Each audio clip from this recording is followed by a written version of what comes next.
ॐ दिक्कालादनवच्छिन्न अनन्तो चिन्मात्रमूर्तये स्वानुभूते कमनाय नमो शान्ताय तेजसे ऋतम् आत्मा परं ब्रह्म सत्यमित्यादिका बुधै कल्पिता व्यवहारार्थं संज्ञातस्य মহাত্মনঃ।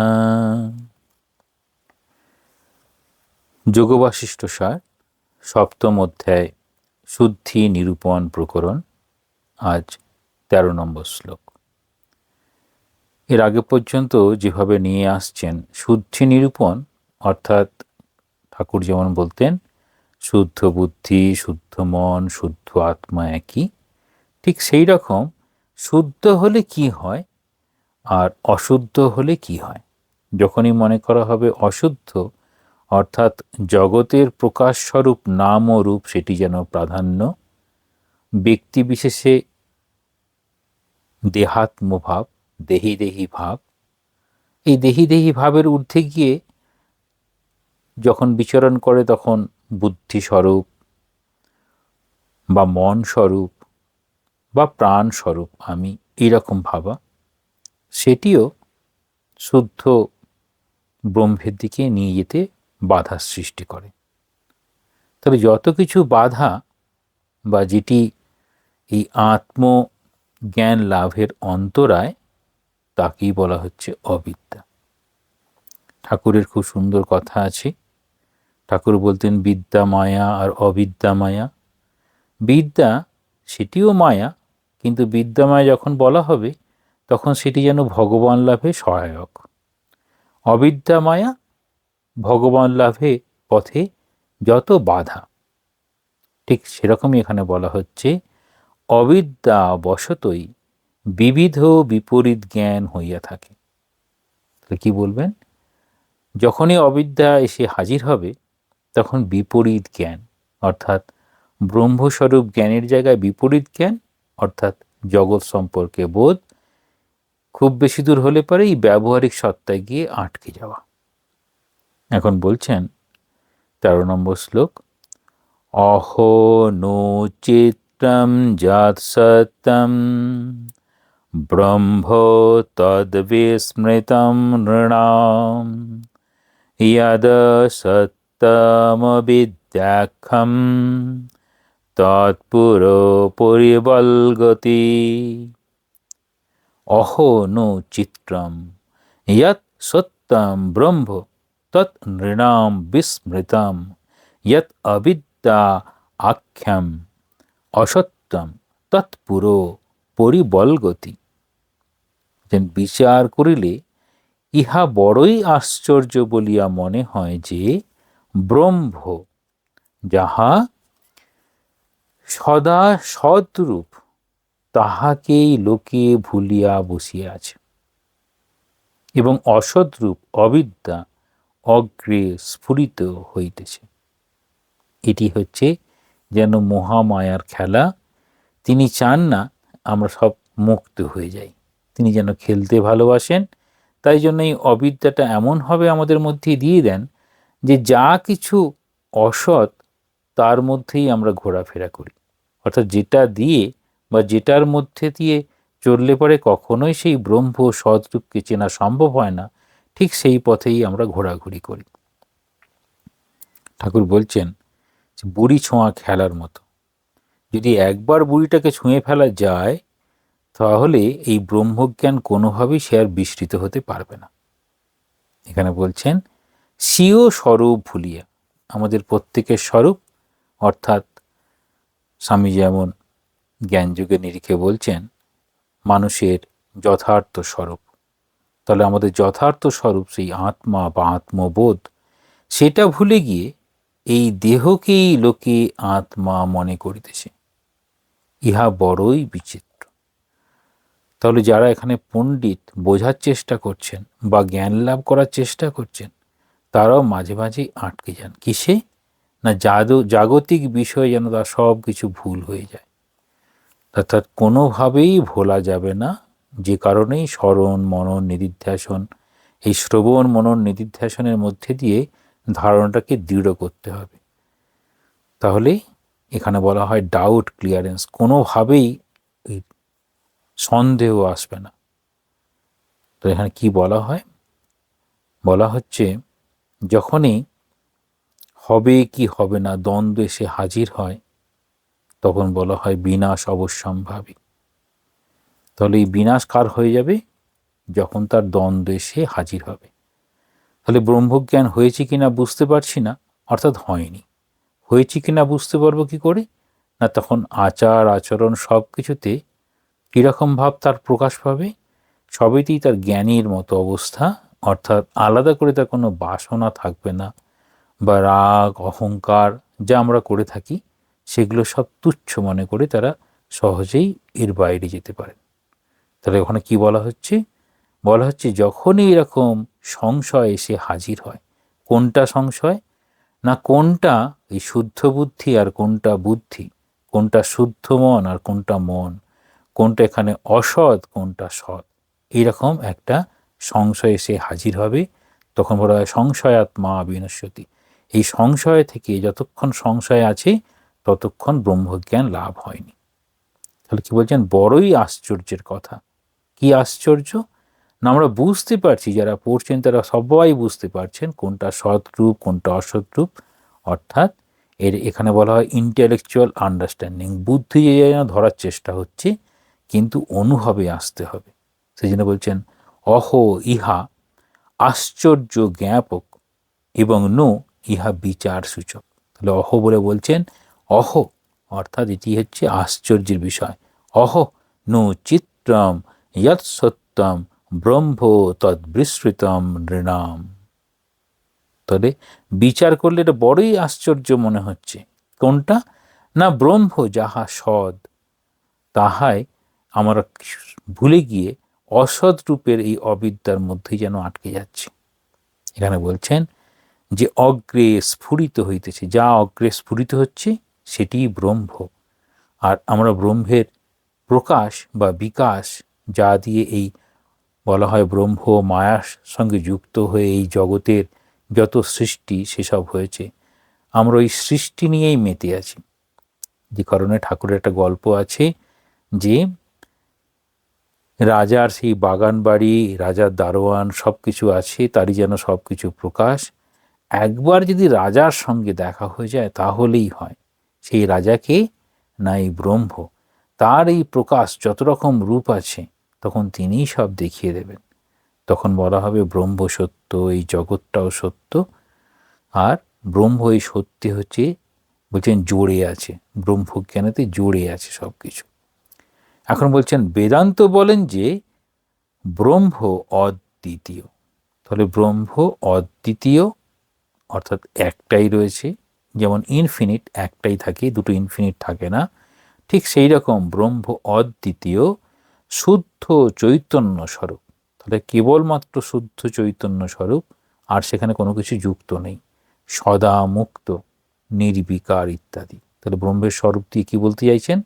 অদ্বিতীয় শুদ্ধ চৈতন্য স্বরূপ, সদা মুক্ত নির্বিকার ইত্যাদি। তাহলে এই অদ্বিতীয় যে ভাব, চৈতন্য স্বরূপ যে ভাব, সদা মুক্ত যার অবস্থা, যিনি সর্বদা নির্বিকার, তাহলে আমাদের মধ্যে আছে, আমরা বলছি আমাদের মধ্যে আছে, তবুও কোনো কিছু হলে পারেই সঙ্গে সঙ্গে মুক্তির জায়গায় আমরা বদ্ধ, এই ভাব চলে আসে।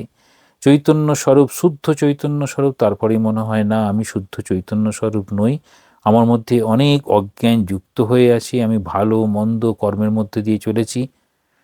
এটি উপনিষদে এরকম আছে, দুটো পাখির সঙ্গে তুলনা করা হয়েছে। একটা উপরের পাখি চুপচাপ বসে আছে, নিচের পাখিটা কখনো টক ফল মিষ্টি ফল এসব খাচ্ছে, মিষ্টি ফল খেয়ে খুব সুন্দর বলছে, টক ফল খেয়ে মুখটা বেঁকে যাচ্ছে, অর্থাৎ ভালো মন্দ কর্ম এবং তার ফল। তারপর সে যখন ওই জ্ঞানে পৌঁছে যায় তখন উপরের ওই পাখিটার মতো চুপচাপ শান্ত হয়ে বসে আছে। ওই সুপর্ণা সখায়া সজুয়া এরমভাবে তার শ্লোকটা বর্ণনা করেছেন। তাহা হইলে ব্রহ্মে অজ্ঞান ও অজ্ঞান কার্য এই জগৎ কোথা হইতে আসিল? তাহলে বলছেন এই যে ব্রহ্ম, তাহলে এই ব্রহ্মে কি করে এই অজ্ঞান আর অজ্ঞানের কার্য কি করে আসছে? তাহলে এই শঙ্কা মানে এই আশঙ্কা সকলের মনেই জেগে উঠছে। তাহলে এই যে ব্রহ্ম শুদ্ধ সত্য অবস্থা, সে সবসময় সদা মুক্ত, তাহলে নিত্য শুদ্ধ বুদ্ধ মুক্ত সত্য স্বভাব ও পরমানন্দ অনন্ত অদ্বয়ম যে ব্রহ্মের স্বরূপ, সেই স্বরূপে অজ্ঞানটা এলো থেকে? আর এই অজ্ঞান কার্য এই জগতে কোথা থেকে এলো? এরকম যখন এই শঙ্কা আশঙ্কা এসে হাজির হলো, তখন শ্রীরামচন্দ্রের এখানে মনে প্রশ্ন আসছে। শ্রীরামচন্দ্রের প্রশ্ন তখন যা করেছেন তাতে বশিষ্ঠদেব উত্তর দিচ্ছেন। এটি নির্বাণ প্রকরণ। নির্বাণ প্রকরণ সেখানে বলছেন কিরকম, কলঙ্ক আত্মনো কস্মাৎ কথম চেত্তাদি সংশয়ঃ নূনম নির্মূলতাম ইয়াতো মৃগাঙ্কাগ্রে তমো যথা। বলছেন আত্মাতে এই অবিদ্যাদি কলঙ্ক কেন ও কোথা হইতে আসিল? তবে আত্মাতে এই যে অবিদ্যা কিভাবে চলে এলো? অর্থাৎ এই অবিদ্যা হচ্ছে জগতের প্রকাশ। সেই জগতের প্রকাশে ভালো মন্দ এসব যুক্ত হয়ে আছে, তাই জন্য চাঁদের কলঙ্কের সঙ্গে তুলনা করা হচ্ছে কলঙ্ক। কেন ও কোথা থেকে আসলো? এই সব সংশয়ে চন্দ্র উদয়ে অন্ধকারের ন্যায় তত্ত্বজ্ঞান উদয়ে নিশ্চয়ই দূরীভূত হইয়া থাকে। এবার বলছেন তাহলে সূর্য অস্তাচলে গেলে পরে তখন তো আকাশে নক্ষত্রগুলোই বিরাজ করে, তার মধ্যে চন্দ্র যখন উদয় হয় তখন যা ওই আকাশটা অন্ধকার থাকে তাতে আরও বেশি আলো এসে হাজির হয়। সে যে বলছেন চাঁদের উদয় হলো তখন যেন অন্ধকার চলে গেল। এগুলো সব বলা হয় ভৌতিক বা জাগতিক। তাহলে এই ভৌত অবস্থা সেখানে এই জ্ঞানের সঙ্গে তুলনা করা হচ্ছে আলোর সাথে। তাহলে এই চাঁদের সঙ্গে কেন তুলনা করা হলো?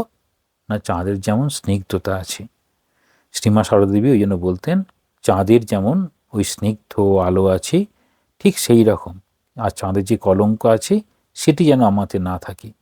কিন্তু আলো কিন্তু সেটা স্নিগ্ধ। তাহলে এখানে সূর্যের তুলনা না দিয়ে এখানে চাঁদের তুলনা দেওয়া হলো কেন?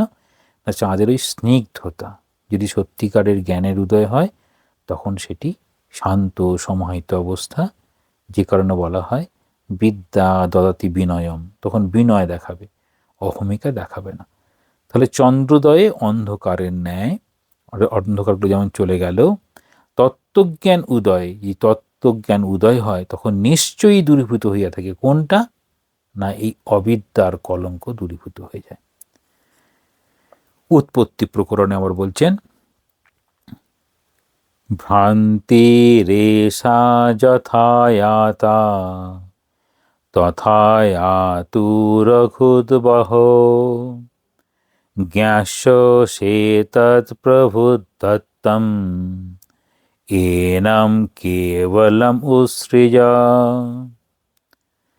হে রঘুকুল শ্রেষ্ঠ রামচন্দ্র, এই ভ্রান্তি যে প্রকারে আসিয়াছি সেই প্রকারেই আসুক, অর্থাৎ উহা লইয়া বিব্রত হইও না।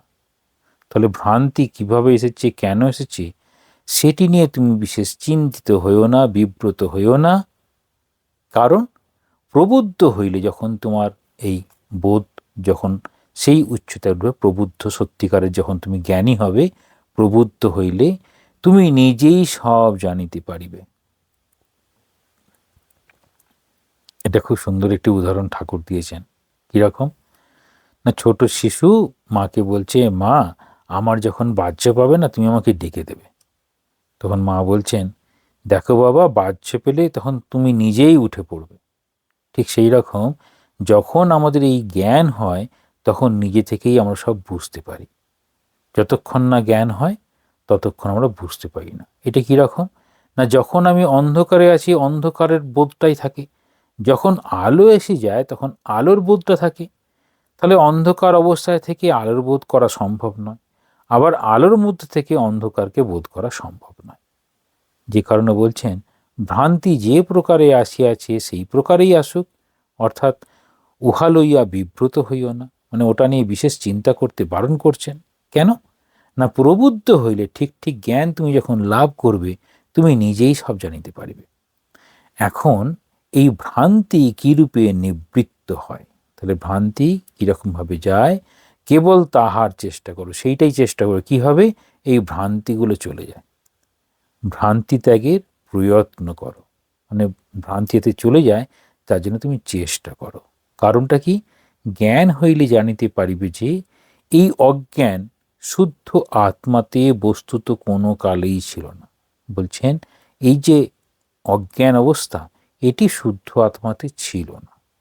তাহলে কিসে ছিল না, যখন অজ্ঞানটা ছিল তখন এখানে বলা হয় এটি হচ্ছে বিশেষভাবে জানতে হবে, একটা হচ্ছে জীবাত্মা, একটা প্রত্যগাত্মা।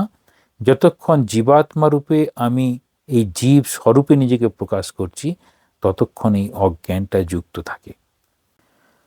যতক্ষণ জীব এই বুদ্ধিতে জীবাত্মা রূপে যখন প্রকাশ পায়, তখন সেটি অজ্ঞান। তারপর সেখান থেকে প্রত্যগাত্মা যখন সাক্ষী স্বরূপ হয়ে যায়। এখন বলছেন অজ্ঞান অবস্থাতে অজ্ঞান সত্য মনে হয়। এই অজ্ঞান অবস্থাতে অজ্ঞান সত্য কীরকম না, ছোট শিশু, তার তখনও বোধ হয়নি কোনটা খেলনা আর কোনটা সত্যিকারের ঘোড়া। একটা খেলনা ঘোড়া, সে তখন তার উপরে উঠে বসে যেন তাকে যেন চালাচ্ছে এরকম মনে হবে, সেই ঘোড়াটাকেই খাওয়ানোর চেষ্টা করবে, কত কি যেন তাকে জীবন্ত বলে মনে করবে। তখন সে যখন ওই ছোট শিশুটা বড় হয়ে গেল, তখন নিজেই বলে, ছোটবেলায় না আমি এরকম করতাম, তখন আমি তো জানতাম না, অর্থাৎ অজ্ঞান। অজ্ঞান অবস্থাতে অজ্ঞান সত্য বলে মনে হবে, সেই অবস্থাতে সেই বিষয়টা সত্য, অর্থাৎ ছোট ছেলের কাছে খেলার জগৎটাই সত্য। সুতরাং তখন এই অজ্ঞান কোথা হইতে আসিল, এই প্রশ্নই হইতে পারে না। এই প্রশ্ন কি করে হবে না, তখন তো ওই অবস্থাতে ওটাই তার জ্ঞান হবে, ওই জ্ঞানের ঊর্ধ্বে যেতে পারবে না। অতএব এই জ্ঞান কি করিয়া দূর হয়, তাহার চেষ্টা কর। তাহলে ছোট শিশু বড় হয়ে গেলে স্বাভাবিকভাবে ওই ভ্রান্তিগুলো চলে যায়। ঠিক সেই রকম তুমি যত এই বিষয় নিয়ে বিচার, আলোচনা বা শ্রবণ, মনন, নিদিধ্যাসন এই নিয়ে তুমি যত ভাববে, তত তোমার এই অজ্ঞানটা ধীরে ধীরে সরে যাবে। তাহলে চেষ্টা করতে হবে, চেষ্টা ত্রুটি থাকলে হবে না। পুনঃ জ্ঞান হইলে বোধ হয় আত্মা নিত্যমুক্ত। যেমন বড় হয়ে যাওয়ার পরে খেলনাগুলোকে মনে হয় খেলনা বলে, ছোট শিশু তখন সত্যিকারের ঘোড়া মনে করত, বড় হওয়ার পরে বলে না ওটা খেলনা। ঠিক সেই রকম আবার বলছেন কি, জ্ঞান যখন হলো, তাহলে জ্ঞান যখন হলো তখন কি মনে করবে, আত্মা নিত্যমুক্ত। তবে যতক্ষণ না ওই জ্ঞান, অর্থাৎ অবিদ্যা অবস্থায় বা অজ্ঞানীতে যেগুলোকে সত্য বলে মনে হয়েছিল, বড় হওয়ার পরে জ্ঞান লাভ করার পরে সেগুলো তখন মিথ্যা হয়ে গেল, কিন্তু তখন যে জ্ঞানটি লাভ হলো সেটি তখন তার কাছে সত্য। ঠিক এই রকম পরিভাষায় বলছেন, যখন এই জ্ঞান লাভ হলো, চেষ্টা করতে করতে জ্ঞান লাভ হলো, তখন আত্মা নিত্যমুক্ত। তখন আর মনে হচ্ছে না যে আমি বদ্ধ, আমি অজ্ঞানী, এসব মনে হচ্ছে না। তখন আমার মনে হচ্ছে আমি নিত্য শুদ্ধ বুদ্ধ মুক্ত আত্মা, আমি তার স্বরূপ। তাহাতে অজ্ঞান কোনো কালেই নাই। তাহলে জ্ঞান লাভ করার পরে কোনো কালেই আমার মধ্যে যে অজ্ঞান ছিল সেটি আর মনে করতে পারবে না। সুতরাং এই প্রশ্নই ব্যর্থ, নিরর্থক। তখন না, এই প্রশ্নটা হতেই পারে না। বৃহদারণ্যক বার্তিকসার এই গ্রন্থে এরকমভাবে বলা হচ্ছে, এই বিদ্যা অবিদ্যা, বিদ্যা অবস্থায় কীরকম থাকে, অবিদ্যা অবস্থায় কীরকম থাকে, অর্থাৎ বোধের আগে আর বোধোদয়। যখন বোধোদয় হয়, অর্থাৎ তার পরিবর্তন কীরকম হবে। অবিদ্যাবান বিদ্বাত্তম ন নিরূপয়িতুম ক্ষমঃ। অবিদ্যাবান বিদ্বাত্তম ন নিরূপয়িতুম ক্ষমঃ। ব্রহ্মবোধাৎ পুরা তস্য বস্তুত্বেনৈব ভাষণাৎ ন নিরূপয়তে বিদ্বান বিদ্যা দৃষ্টৈব বাধনাৎ। বেদম ব্রহ্মৈব বিদ্যায়াম ভাষতে বাধতে তুষা নিদ্রায়া ন হি নিদ্রাত্বম নিদ্রানেন নিরূপতে অনিদ্রাণ্যপপশ্যন্তাম ন নিরূপয়িতুম ক্ষমঃ। অথ বুদ্ধ্বানুভূতাম তাম অনিদ্রানো পরামৃশেৎ পরামৃশাৎ বিদ্বাং চ বোধাৎ ঊর্ধ্বং বুধস্তথা।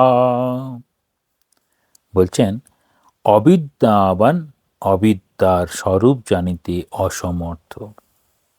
তাহলে অবিদ্যা অজ্ঞান অবস্থায় সে তখন মিথ্যা স্বরূপ জানতে পারবে না। কেন জানতে পারবে না?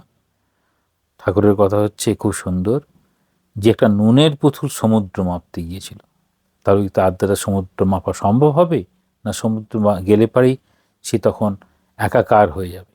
অর্থাৎ যেমন হবে, স্বামীজি বলছেন কাদা জল দিয়ে ময়লা পরিষ্কার করা সম্ভব নয়। ঠিক সেই রকম যে অবিদ্যার মধ্যে থেকে এই অবিদ্যাকে জানা সম্ভব নয়, কারণ জ্ঞানের পূর্বে অবিদ্যা সৎ রূপেই প্রতিভাত হয়। অর্থাৎ যখন তার জ্ঞানের উদয় হয়নি, তা যা কিছু আছে সেই অবস্থায় তাকেই সত্য বলে মনে হবে। আমরা কয়েকটা জীবন দেখতে পারি ঠাকুরের জীবন অবলম্বনে।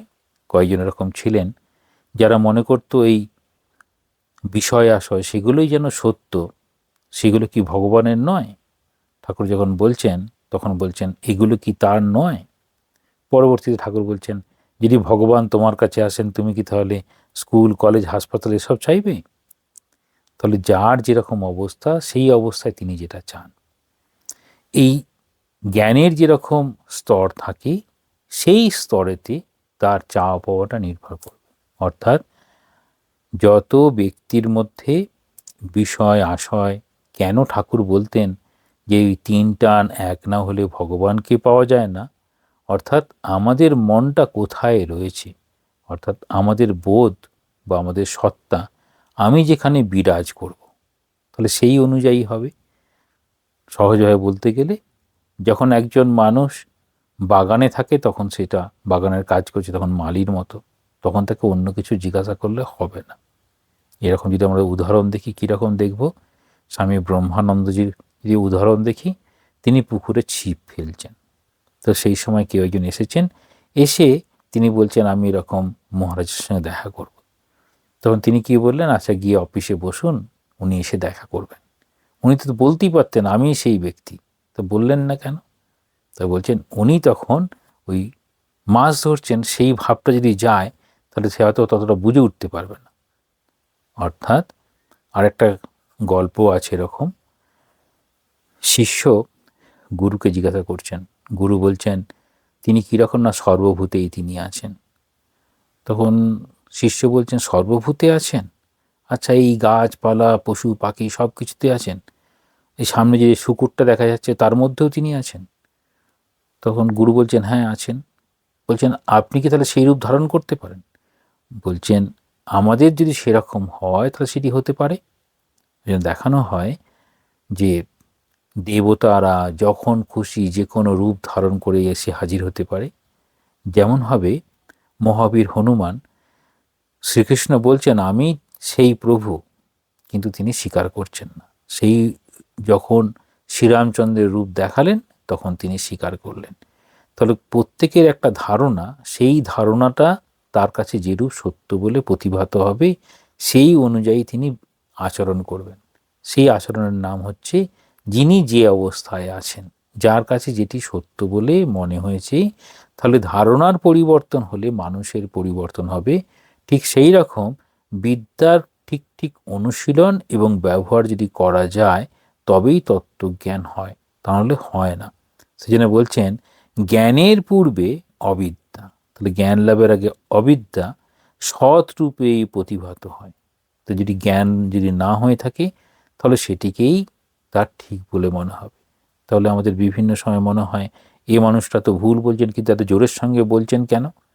তখন তিনি ওই অবস্থাতে ওটাই তার কাছে সত্য বলে প্রতিভাত হয়েছে, তাই জন্য তিনি সেটা বলতে পারেন। বিদ্বান ও অবিদ্যার স্বরূপ জানিতে পারেন না, কারণ জ্ঞান দৃষ্টিতে অবিদ্যা বাধিত হয়। কি বলছেন? ঠিক একই রকমভাবে যিনি বিদ্বান তিনিও অবিদ্যার স্বরূপ জানিতে পারেন না। আমরা যদি প্রসঙ্গক্রমে দেখি যে নলিনীদি আর শ্রীমা সারদা দেবীর জীবন, তাহলে একদিকে দেখবো নলিনীদি বিভিন্ন এই সূচিবায়গ্রস্ত যেরকম হয় ঠিক সেরকম ছোঁয়াছুঁয়ির দোষ, হ্যাঁ, সুচিতা অসুচিতা এরকম খুব তার ভাবনা ছিল, 36 যাতে এঁটো কুড়ানো কত কি মাকে বলতো। আর শ্রীমা সারদা দেবী কি দেখছেন? সবই আমার সন্তান। তাহলে একজন দেখছেন সাধারণ জ্ঞান, তার হচ্ছে এই অবিদ্যা এখনো যায়নি, সে অবিদ্যার মধ্যে থেকে দেখছেন বলে সবাইকে এই ভেদ দৃষ্টি, সেখানে সূচি অসুচি এই রকম। আর ঠিক মায়ের ক্ষেত্রে তিনি জ্ঞানের দৃষ্টিতে আছেন, তাহলে জ্ঞানের দিক থেকে দেখছেন সবাই আমার সন্তান। তাহলে জ্ঞান দৃষ্টি যখন হচ্ছে তিনি কিছুতেই 36 দেখতে পাচ্ছেন না, সকলকেই মনে করছেন তারা আমার সন্তান স্বরূপ।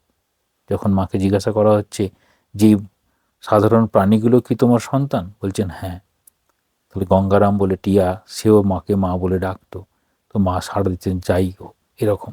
তাহলে এরকম যে জ্ঞানের দৃষ্টি যখন হবে সেখানে মা কিছুতেই অবিদ্যার দৃষ্টিতে নিয়ে আসতে পারতেন, কারণ সেই জ্ঞানে তিনি অবস্থান করতেন। আবার এদিকে নলিনী দিদি কিছুতেই ওই জ্ঞানে পৌঁছাতে পারতেন না, সেই জন্য তিনি সাধারণ দৃষ্টিকোণে তিনি বলছেন ওই অসুচি হয়ে গেল, কেউ ছুঁয়ে দিল, 36 জাতে এঁটো কত কি, খাবার দিলে ছুঁড়ে ছুঁড়ে খাবার দেবে, তাতে জাত চলে যাবে, এই রকম তার মনে। তাহলে বলছেন যার যেরকম অবস্থান সে সেই অবস্থায় তার মতো করে ব্যবহার করবে। জ্ঞানকালে এক বেদ্য ব্রহ্মই অনুভূত হন। যখন জ্ঞান লাভ হয় এক ব্রহ্মই অনুভূত হন, অবিদ্যা বিলীন হয়, সেখানে কোনো অবিদ্যার স্থান নেই। স্বপ্ন দর্শনকারী, উদাহরণ দিচ্ছেন, স্বপ্ন দর্শনকারী স্বপ্ন দেখছে যে স্বপ্নের কল্পিত স্বরূপ জানিতে পারে না। কেন জানিতে পারে না? স্বপ্ন দেখলো, বেশিরভাগ স্বপ্ন যদি মানে আনকনসিয়াসলি স্বপ্ন দেখে, তাহলে জেগে ওঠার পরে তখন তো আর বুদ্ধি কাজ করছিল, তাহলে স্মৃতিতে থাকার কথা নয়। এবার যেগুলো মনে থাকে তাহলে সেখানে সম্পূর্ণ এই যে স্বপ্নের জগতের মধ্যে রয়েছেন তা নয়, তার বুদ্ধিটা ধরে রাখতে পেরেছে। কিন্তু বেশিরভাগ ক্ষেত্রে কি হয়, স্বপ্ন দর্শনকারী স্বপ্নের কল্পিত স্বরূপ জানিতে পারে না, যে কল্পনা করে যে স্বরূপ সেটা সে জানতে পারে না। কোনো স্বপ্নভঙ্গে সেই স্বপ্ন আর দৃষ্ট হয় না। তাহলে জেগে জেগে তো আর স্বপ্ন দেখা যায় না, আর জেগে জেগে স্বপ্ন দেখাটাকে বলা হবে কল্পনা। বলিয়া তখনও স্বপ্নের স্বরূপ নির্ণয় অসম্ভব। তাহলে স্বপ্ন, স্বপ্নের জগৎ সেটি নির্ণয় করা অসম্ভব হয়। তবে জাগ্রত অবস্থায় যেমন কেহ পূর্ব অনুভূত মিথ্যা স্বপ্নের পরামর্শ বা স্মরণ করে, জ্ঞানীয় তদ্রূপ জ্ঞানান্তর এরূপ মনে করিতে পারেন যে বিচার শূন্য হইয়াই আমি প্রত্যেক অভিন্ন ব্রহ্মে অবিদ্যা কল্পনা করিয়াছিলাম মাত্র। এখানে স্বপ্নের সঙ্গে তুলনা করছেন যে স্বপ্ন দেখা, স্বপ্ন ভেঙে গেলে স্বপ্নের জগৎ যেন হারিয়ে যায়, কিন্তু সে চেষ্টা করলে কিছু কিছু মনে করতে পারে। ঠিক একই রকমভাবে এই জাগ্রত অবস্থায় যদি স্বপ্নের মতো এরকম মনে রাখা সম্ভব হয়, তাহলে জাগ্রত অবস্থায় ওই যে যিনি জ্ঞান লাভ করেছেন, অর্থাৎ এখানে বলা হবে সবিকল্প সমাধি কিংবা নির্বিকল্প সমাধির পর, তাহলে জ্ঞানান্তর তখন কি হয়, তখন মনে করতে পারেন যে যখন আমি বিচার শূন্য হয়ে যাই, অর্থাৎ যখনই আমি ব্রহ্ম আর তার প্রকাশ বা আত্মা আর অনাত্ম এর মধ্যে যখন বিচার করতে থাকেন, তখনই তিনি যেন আলাদা হয়ে যান। বিচার শূন্য যখন হয়ে যাচ্ছেন তখন কি হয়, তখন এটা কল্পনার মতো হয়ে যাবে। তাহলে বিচার শূন্য হইয়াই আমি প্রত্যেক অভিন্ন ব্রহ্মে অবিদ্যা কল্পনা করিয়াছিলাম। তাহলে অবিদ্যা কিভাবে এলো না বিচার শূন্য অবস্থা, যেহেতু জ্ঞানযোগের সবসময় বলা হবে বিচার শ্রবণ মনন নিদিধ্যাসন, সবসময় বিচার চলবে। এই বিচারের মধ্যে দিয়ে তিনি প্রকাশ করবেন কোনটি সত্য কোনটি অসত্য। তাহলে যখনই তিনি বিচার শূন্য হলেন তখনই যেন অবিদ্যাগুলো তার কাছে এসে হাজির হলো, আর যখনই বিচার পরায়ণ হলেন তখন এই অবিদ্যা যেন চলে গেল। তাহলে বিচার শূন্য হইয়াই আমি প্রত্যেক অভিন্ন ব্রহ্মে অবিদ্যা কল্পনা করিয়াছিলাম মাত্র। তাহলে বিচার শূন্য হওয়ার কারণেই ওই জন্য বলছেন সবসময় অ্যালার্টনেস, সজাগ থাকতে হবে, কোনোভাবেই যেন জাগতিক বিষয়গুলো আমাদের বিব্রত না করতে পারে। তাহলে কি বলতে চাইছেন? এখানে বলছেন 13 নম্বর শ্লোক, অহো নো চিত্রম ইয়াৎ সত্যম ব্রহ্ম তদ্বিস্মৃতম নৃণাম ইয়দ সত্যমবিদ্যাখ্যম তৎপুরো পরিবল্গতি। তারা বলছেন বিচার করিলে ইহা বড়ই আশ্চর্য বলিয়া মনে হয়। কীরকম? আমরা যখন বিচার করি, সাধারণ বিষয় যখন বিচার করছি, দুরকমভাবে বিচার করে নিজেকে শান্ত রাখা যায়। আমার সামনে হয়তো কোনো ছোট শিশু, সে কোনো কিছু একটা ভেঙে ফেললো, কিছু করে ফেললো, তাহলে দুইভাবে হতে পারে। সাধারণ বস্তুগুলো তার গতি কী হয়, আজ হতে পারে বা বহুকাল পরে হতে পারে। যা সৃষ্ট পদার্থ সে তার একবার বিনাশ হবে।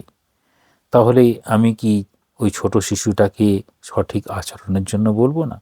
সঠিক আচরণের জন্য অবশ্যই বলবো, কিন্তু আমার পাশাপাশি মনে রাখতে হবে ওই ছোট শিশুর এখনও সেই জ্ঞানের উন্মেষ হয়নি যে এটির ব্যবহার কীরকমভাবে করতে হবে। সেই জন্য যতবার ভুল করবে ততবার তাকে ঠিক করার জন্য নির্দেশ দিতে হবে। কিন্তু তার ফলে আমার কি যদি ক্রোধ জন্মায়, তাহলে আমার মনোমত হলো না বলে ক্রোধ আসতে পারে। ক্রোধ যদি আসে সেটি একরকম, তখন অজ্ঞান চলে এলো। আর তার আগে পর্যন্ত বিচার করে, ছোট শিশু বারবার ভুল করবে, বারবার বলতে হবে, এটি হচ্ছে স্বাভাবিক। কিন্তু ক্রোধ এবং অভিমান যখন চলে আসবে তখন আমার মনের মতো হচ্ছে না বলেই আমি অভিমান করছি। একই রকম এই বিচার করিলে ইহা বড়ই আশ্চর্য বলিয়া মনে হয় যে ব্রহ্ম যাহা সৎ, কীরকম থাকছেন, যাহা সদা সদরূপে, সবসময় কিন্তু সদা সদরূপে আছে। আমরা কি করছি? ব্যবহারিক জগতে তার ব্যবহারিক উপযোগিতা দেখে ভালো মন্দের বিচার, সেটি আমার ব্যবহারিক জগতে কাজের সুবিধার্থে তিনি ভালো লোক মন্দ লোক, এসবগুলো কীভাবে আসছে না, আমি সঙ্গে সঙ্গে একটা আমার বুদ্ধিতে স্বার্থ লুকিয়ে আছে। কিন্তু যদি শুদ্ধ বুদ্ধি হয়, যদি শুদ্ধ বুদ্ধি এলে পারেই তখন এই অসৎ রূপ অবিদ্যা তখন চলে যাবে। তাহলে অসৎ রূপ অবিদ্যা কি করতে পারে না, এই জগতের এই যে বড়ই বিচিত্র জগৎ, সেই তার বিচিত্র রূপ নিয়ে আমাদের কাছে হাজির হয়।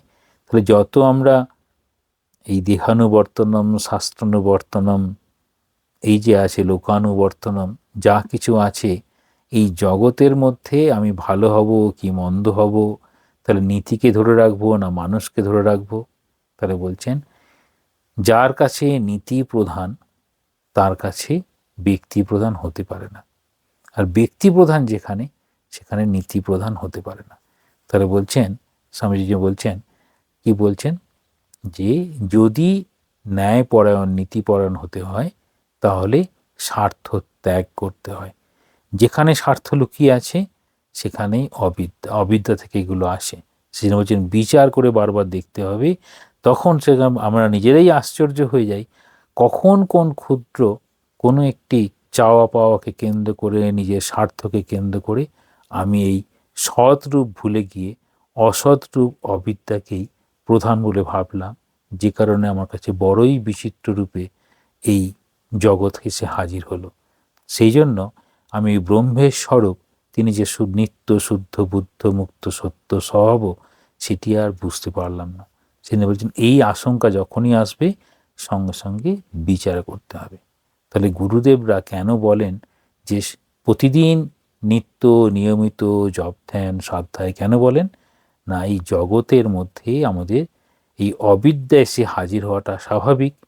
সেই জন্যই দেখা যায় তোতাপুরী ঠাকুর যাকে ন্যাংটা বলতেন, তোতাপুরী বলতেন যে ঘটি প্রতিদিন মাজতে হয়, না মাজলেই তাতে দাগ পড়ে যায়। অর্থাৎ এই বিদ্যা, এটি চর্চার মধ্যে থাকতে হবে, সবসময় নিজেদের চিন্তা ভাবনার মধ্যে থাকতে হবে। তখন আমরা বুঝতে পারবো সত্যিই ব্রহ্মের স্বরূপ কত সৎ রূপে আমাদের কাছে এসে হাজির হয়, কিন্তু আমাদের ক্ষুদ্র স্বার্থগুলো সেখান থেকে সরে গিয়ে অবিদ্যার মধ্যেই নিমজ্জিত হয়। সেজন্য বারবার এই বলছেন স্বপ্ন অবস্থা, জাগ্রত অবস্থা, সুষুপ্তি অবস্থা। তাহলে এই জাগ্রত অবস্থায় যা সত্য, স্বপ্ন অবস্থায় সেটি সত্য নয়। আবার সুষুপ্তি অবস্থায় এই জাগ্রত অবস্থাও সত্য নয়, স্বপ্নের অবস্থাও সত্য নয়। তাহলে যেই সত্যটা সবসময় এক রূপে রয়েছে, সেটিকে বলছেন সেটি হচ্ছে নির্বিকার একটি সত্তা।